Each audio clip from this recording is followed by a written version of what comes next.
श्लोक सुमेधा मेधा विन्या बुद्धिबाला दिकेशिता सहस्रनाम्नी पूर्वाचा सहस्रनामनुत्तमा सुमेधा जिनकी बुद्धि अत्यंत शुद्ध और पवित्र है। मेधाविन्या जो अत्यंत बुद्धिमान है। बुद्धिबाला आदि केशिता जो बुद्धि, बल और अन्य शक्तियों की अधिष्ठात्री हैं। सहस्रनामनी जिनके 1000 नाम हैं।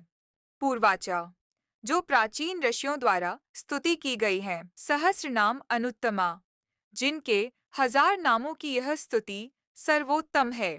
अर्थात देवी सुमेधा शुद्ध बुद्धि वाली, मेधाविनी गहन ज्ञान से युक्त और सारी शक्तियों की नियंत्रक हैं।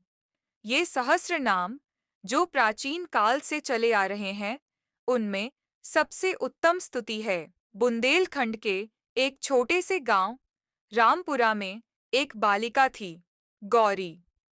उसका परिवार गरीब था, लेकिन माँ दुर्गा की भक्ति में अटूट। हर दिन वह मिट्टी से एक छोटी सी माँ की मूर्ति बनाती, फूल चढ़ाती और सच्चे मन से प्रार्थना करती। गांव में हर साल एक बड़ी दुर्गा पूजा होती थी, जिसमें गांव के अमीर जमींदारों की बनी भव्य मूर्तियां लाई जाती थीं। लेकिन एक साल बाढ़ आ गई, सारी मूर्तियां रास्ते में बह गईं। गांव के पंडित और लोग चिंता में पड़ गए। अब पूजा कैसे होगी? तभी गौरी आगे आई और बोली, मेरे पास माँ है, मैं रोज उन्हें पूजा करती हूँ, क्या हम उन्हीं से प्रार्थना करें?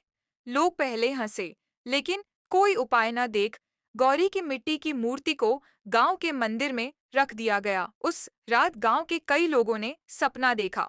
माँ स्वयं प्रकट होकर कह रही थीं, गौरी की श्रद्धा से बनाई गई मेरी मूर्ति ही मेरे सहस्र रूपों में सबसे प्रिय है। अगले दिन से गांव में चमत्कार होने लगे।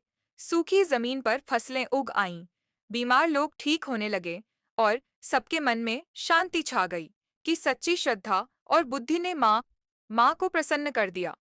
सुमेधा शुद्ध बुद्धि, मेधाविन्या गहरी समझ और बुद्धिबाला दिकेशिता बल व बुद्धि की अधिष्ठात्री, ये सब गुण गौरी के भीतर माँ की कृपा से ही प्रकट हुए। यह कहानी दर्शाती है कि देवी को प्रसन्न करने के लिए बाहरी वैभव नहीं, बल्कि भीतर की श्रद्धा और ज्ञान चाहिए। और जो इस तरह भक्ति करता है, उसके लिए माँ के सहस्र नामों की स्तुति सबसे श्रेष्ठ फलदायक होती है।